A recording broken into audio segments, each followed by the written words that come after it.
Hola, bom dia, yo napot kivanok, ni hao. 你好，我叫谢薇，我是阿巴拉契亚大学的中文教授。Je suis professeur de littérature à l'Université d'Appalachian State. Soy profesora de español y de lingüística. Et j'étudie la littérature anglaise et le français. Sou professor de português e espanhol. Estoy estudiando español aquí en Appalachian. J'étudie des affaires internationales et le français aussi. Language study is not really just about the language. I always try to emphasize that in that vehicle of language, you're getting so much other stuff, like culture, ways of seeing the world.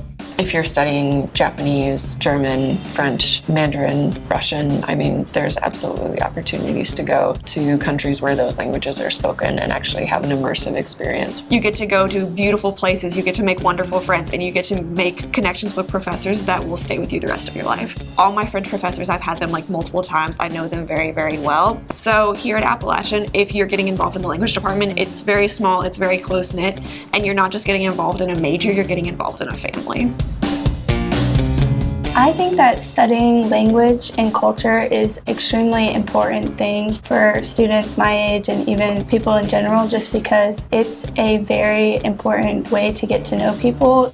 I sometimes say that the United States is a monolingual culture in that we tend to think that everybody kind of speaks English almost everywhere else in the world. Being bilingual is kind of a given. A department like the Department of Languages, Literatures, and Cultures is sort of in the vanguard of trying to open eyes in this country to the importance of learning about other languages and cultures.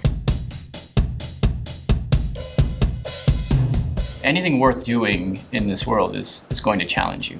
I think that's pretty easily understood. For example, running a marathon is not easy, but the satisfaction that you get from that is overwhelming. Getting a college degree is not easy, but the satisfaction that comes from that is wonderful. Learning a second language is not easy. It challenges you in ways that you don't anticipate, that require the navigation of linguistic and cultural ambiguity. One thing that we've developed recently is a course for Spanish for heritage speakers. And so we've developed a course that's specifically for students who already speak Spanish, but maybe need to improve some of those reading and writing skills. And this is something that's near and dear to my heart because this was my experience growing up. We also have the Language Learning Center, which is a residential community for Appalachian State students and also for international students who come here. It's a place where students get together, read together, learn a language together, interact, and have an informal relationships with their professors. So the campus is small, the class sizes are small, and we have contact with our students. We are easily approachable. It's a nice place to learn languages.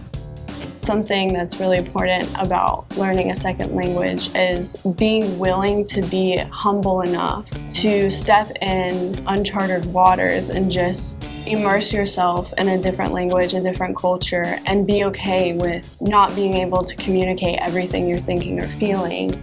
The value of knowing the language, knowing Chinese, is multifaceted. Chinese is being spoken by 1/5 of the world population, so that's a very important language to learn.